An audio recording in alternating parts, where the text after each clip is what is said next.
If you won't agree to retire, I'll have to terminate you, the young manager shouted at the elderly electrician's face.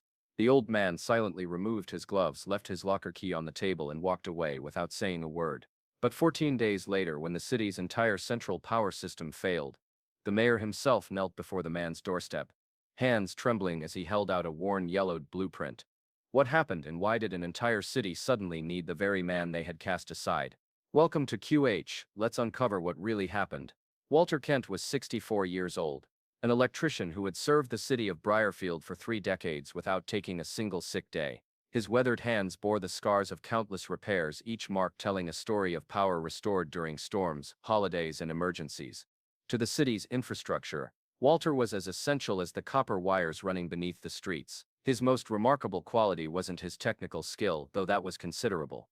It was his memory. Walter carried the entire underground grid map in his mind, every junction box, transformer, and connection point from an era before digital blueprints. He could close his eyes and visualize precisely where lines intersected beneath any intersection in the city. Like having Google Maps in my head. But for electricity, he joked to the younger workers. Walter approached each task with methodical precision. His service record showed not a single major error in 30 years. When storms knocked out power, his instincts led repair crews directly to damaged sections without wasting precious hours. During the infamous blizzard of 2011, he had worked 48 hours straight, keeping the hospital grid functioning while the rest of the region went dark. But Walter had one significant flaw in the modern workplace. He was slow with technology. His large fingers fumbled with touch screens. He preferred paper logs to digital entries. The younger technicians respected his knowledge but snickered when he struggled to navigate the department's new tablet system. The change began when the city hired Darren Fox, a 32-year-old efficiency expert with an MBA and zero field experience, to modernize the utilities department. Sporting designer eyeglasses and always carrying the latest smartphone, Darren brought a corporate mindset to municipal services. Our goal is a smart grid for a smart city, he announced during his first staff meeting. No more paper, no more guesswork, no more old-school methods. Walter tried to adapt. He attended the mandatory training sessions, squinting at screens and taking handwritten notes while everyone else tapped away on keyboards. But the new protocols demanded speed that his careful approach couldn't match. 3 months after Darren's arrival, Walter was called into the glass-walled office, overlooking the maintenance yard. Your performance metrics are below acceptable standards, Darren said without looking up from his computer.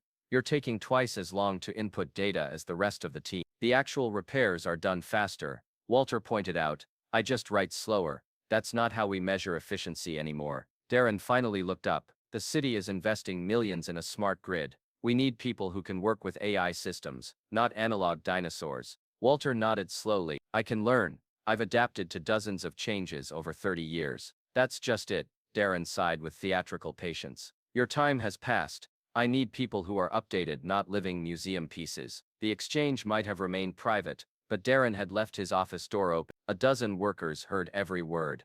Walter saw them pretending not to listen, their eyes carefully avoiding his as he exited the office. The next morning during the team briefing, Darren assigned a major substation repair to a technician with just 2 years' experience, bypassing Walter entirely. Shouldn't Walter handle Grand Street? Someone asked. He rewired that station himself back in. We're implementing new protocols, Darren replied, dismissively. This isn't 2002 anymore. Walter stood silently, his weathered face betraying nothing. When Darren finished the assignments and the team dispersed, Walter remained behind. I need people who understand modern systems, Darren said, anticipating Walter's complaint. If you won't voluntarily retire, I'll have to make some difficult decisions about your continued employment. The maintenance yard fell silent.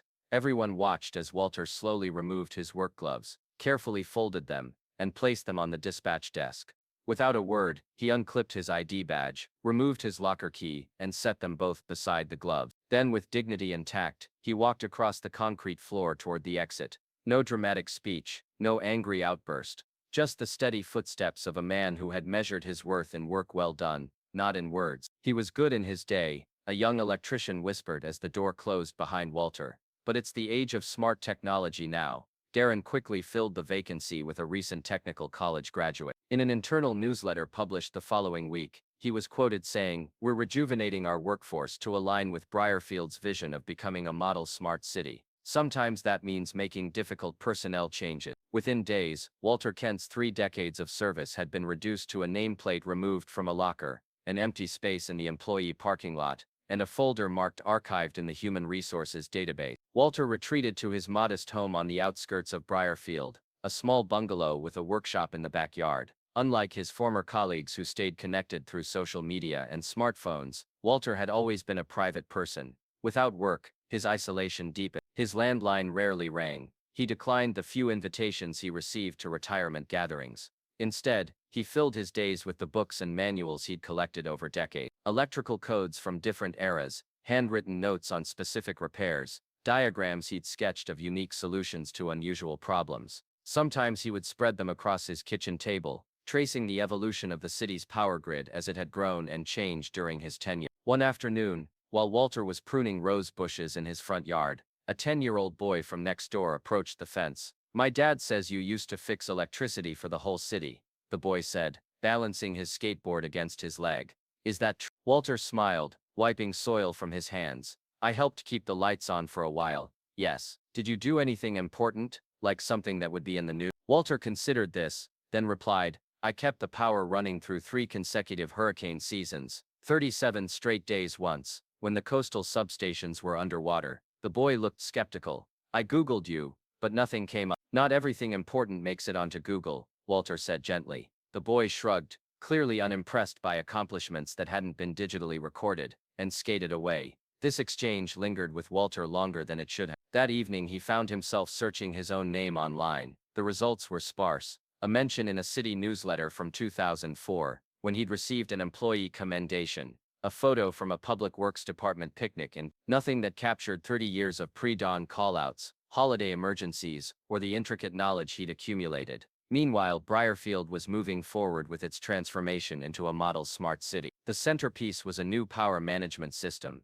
a state-of-the-art control center, where artificial intelligence monitored energy flow, predicted usage patterns, and automatically rerouted power during outage. The mayor cut a ribbon at the grand opening, praising the system's efficiency and relegating the old manual processes to the past. What no one mentioned was how the new system interfaced with the city's aging infrastructure. Briarfield, like many American cities, had power lines and connections dating back to the 1950s, with modifications and additions from every decade since. The digital maps incorporated into the AI system were based on official blueprints, but they missed thousands of manual adaptations, temporary fixes that had become permanent, and undocumented workarounds that kept the system functioning. Within days of the new system's launch, minor problems began to surface. Lights flickered in the downtown district. The traffic signals at 4 major intersections went dark for 20 minutes during rush hour. The hospital reported voltage fluctuations that triggered their backup generator. The new technical team worked frantically to identify the causes, but the AI system couldn't reconcile what it was seeing in the power flow with what its digital blueprint said should be there. "It's like we have ghost connections," one frustrated engineer explained to Darren. "The system is detecting power routes that don't exist in our schematics." "That's impossible," Darren insisted. "The digital maps are compiled from the official city blueprints. The official blueprints don't include 30 years of field modifications," the engineer replied. "About 20% of our grid has been manually adapted over time. The AI can't read what was never documented. So find someone who knows where these modifications are," Darren demanded. The engineer exchanged glances with her colleagues. "We had someone, Walter." Darren dismissed this suggestion immediately. "We're not going backward. Find another solution." As technicians scrambled to reconcile the digital and physical realities of Briarfield's power grid, the city's aging mayor, Elijah Langston, grew increasingly concerned. Unlike Darren, Mayor Langston had been in office long enough to remember the reliability of the old system and the man who had kept it running. "Do we still have the original paper blueprints?" he asked during an emergency meeting. "The ones with the handwritten notes?" The room fell silent. Walter had them, someone finally admitted. He was the last one who maintained the paper records. "We don't know if they were preserved after the transition to digital." The mayor rubbed his temples. "So our multi-million-dollar smart system can't talk to our actual power grid. We have no accurate maps of what's really under our streets, and we've pushed out the one person who carried that map in his head." No one answered. The implications were clear and alarming. With hurricane season approaching and the system already showing vulnerabilities, Briarfield was facing a potential crisis that no amount of advanced technology could solve without the human knowledge they had discarded. Nobody remembered his name, but he was once the man who kept the lights on through 3 hurricane seasons. If you believe there are heroes without bronze statues, type invisible. The storm hit on a Thursday evening in October, earlier in the season, and stronger than forecasters had predicted. What began as heavy rain quickly evolved into gale force winds that toppled trees across Briarfield. By 7:30 p.m., the first transformer exploded on the north side. By 8:15, half the city was dark. In the gleaming new control center, technicians stared helplessly at screens showing cascading failures across the grid. The AI system, overwhelmed by conflicting data, began shutting down entire sections to prevent further damage. Emergency protocols that should have isolated the hospital and critical infrastructure failed to engage properly.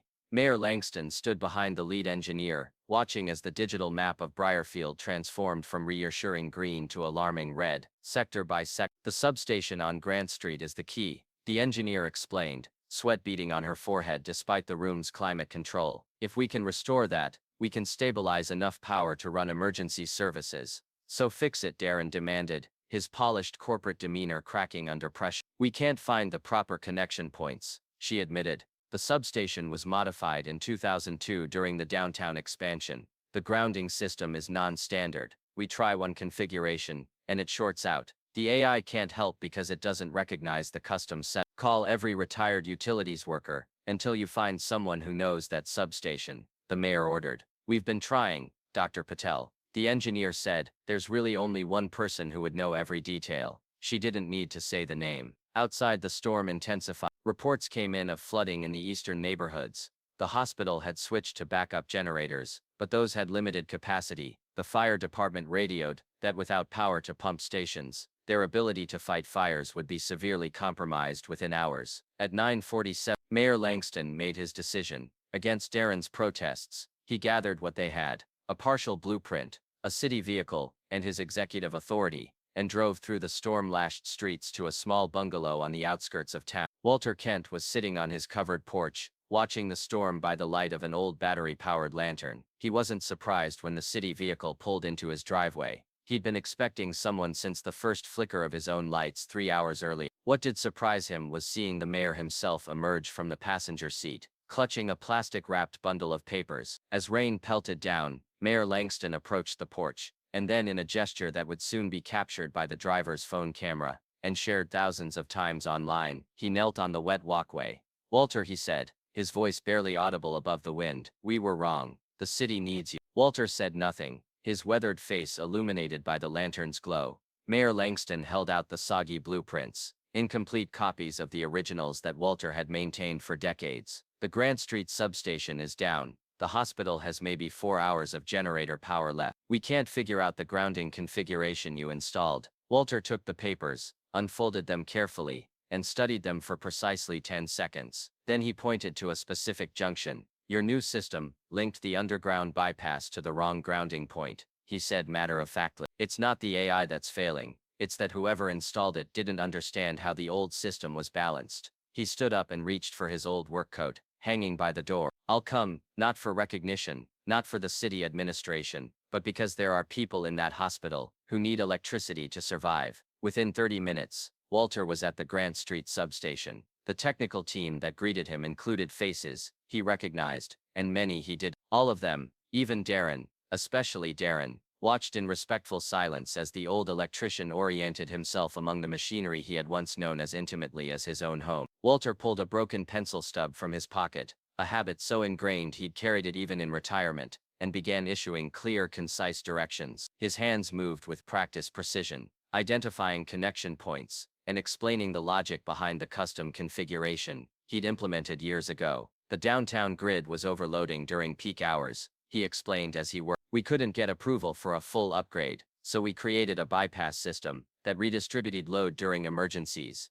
It's not in any official blueprint, because it was supposed to be temporary, but it worked so well, we kept it. A young engineer recorded Walter's every move on a tablet, creating the documentation that should have existed all along. Behind them, a group of firefighters waited in their rain gear, understanding that their ability to save lives that night depended entirely on this elderly man's knowledge. At 11:03 p.m., The Grant Street substation hummed back to life. Lights began to return across Briarfield, grid section by grid section. The hospital reported stable power. The emergency services radio crackled with confirmed restorations throughout the city center. Walter stood back, watching the familiar transformation of darkness into light. He said nothing, as the mayor clapped him on the shoulder, as Darren awkwardly extended his hand in gratitude, as the firefighters saluted before rushing back to their waiting emergency. By morning, as the storm cleared, a photo had begun circulating on social media. An elderly man in a worn work coat consulting a rain-soaked blueprint by flashlight, while surrounded by younger technicians. The caption,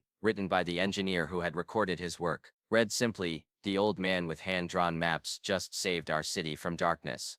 1 week after the storm, Briarfield City Council convened a special session to formally recognize Walter Davison's contribution. They prepared a proclamation, arranged for news coverage, and planned a speech that the mayor would deliver, before presenting Walter with a commemorative plaque. Walter accepted the invitation, but made one request: no speeches, especially not from him. When the moment came, Walter stood uncomfortably at the podium as the mayor read a brief statement, acknowledging his 30 years of service and his crucial role during the recent crisis. The council chambers erupted in applause, but Walter raised his hand for quiet. "I only have one request," he said, his voice soft yet caring to every corner of the room. "I'd like the original electrical grid maps hung in the technical department, so someone might remember there was once a person who drew them by hand." His words, simple and without self-promotion, resonated more powerfully than any elaborate speech could have. The council approved his request unanimously. The following day, Walter returned to the utilities department, not as an employee, but as a consultant. The framed original blueprints now held a place of honor on the main wall, protected behind glass but accessible for reference. More significantly, a new training program began. Young technicians who had grown up in the digital age gathered around Walter as he explained the physical realities behind the abstract diagrams on their tablet. He showed them how to trace wires with their fingers, how to listen for the subtle sounds that indicated potential failures, and how to think beyond the schematics to understand the system as a living entity. A young female engineer with multiple advanced degrees stayed after one session. "Why didn't you ever teach at the technical college?" she asked. "You explained these concepts more clearly than any of my professors did." Walter smiled. "Because I never had a degree myself. I learned from the man who kept the city's lights on for 30 years before me." This revelation surprised her. "But you design modifications to complex electrical systems." "Experience," Walter shrugged. "When you've seen a system fail 100 different ways, you learn 100 different solutions." The utilities department underwent subtle but significant change. Darren remained as manager, but his approach shifted. The advanced AI system was still central to operations, but it was now supplemented by regular physical inspections and handwritten notes. A new sign appeared in the technical department: Kent Standard Wiring, the gold standard. The city's digitization continued, but with greater respect for the institutional knowledge that couldn't be easily captured in ones and zeros. Junior technicians were paired with veterans, creating mentorship relationships that preserved critical insight. 1 month after the storm, a group of elementary school students visited the utilities department on a field trip. They marveled at the screens and digital displays, but also at the framed maps with their handwritten notations. A small boy approached Walter, who was helping that day. "Did you draw all those maps?" he asked, eyes wide. "Many of them," Walter acknowledged. "Over many years." The boy offered him a brand new notebook with a lightning bolt on the cover. "You should keep writing stuff down," he said solemnly. "Next time, we'll read." Walter accepted the gift with equal seriousness, understanding its significance. The city's future would be digital, but its past and present still needed human hands to guide the transition. Major Langston made a point of having coffee with Walter once a month. During one such meeting, he asked the question that had been on his mind since the night of the storm: "Why did you come back? After how the city treated you, I wouldn't have blamed you for refusing." Walter considered this for a moment. "When I was 20, my first supervisor told me something I never forgot," he said. "The work we do isn't for bosses or paychecks or recognition. It's for the people who need light when they flip a switch." He stirred his coffee thoughtfully. "I didn't come back for the administration. I came back for the patient, on life support, for the child afraid of the dark, for the elderly couple who needed their heat to work. The same reason I showed up every day for 30 years. As Briarfield moved forward with its smart city initiatives, a new plaque appeared in the control center. Beside all the cutting-edge technology, it displayed a simple quote: "Technology evolves, but electricity still needs a path home." Below it, In smaller letters, the Kent principal. Walter never returned as a full-time employee. He had no desire to navigate office politics or relearn systems that would soon be outdated again. Instead, he became something perhaps more valuable,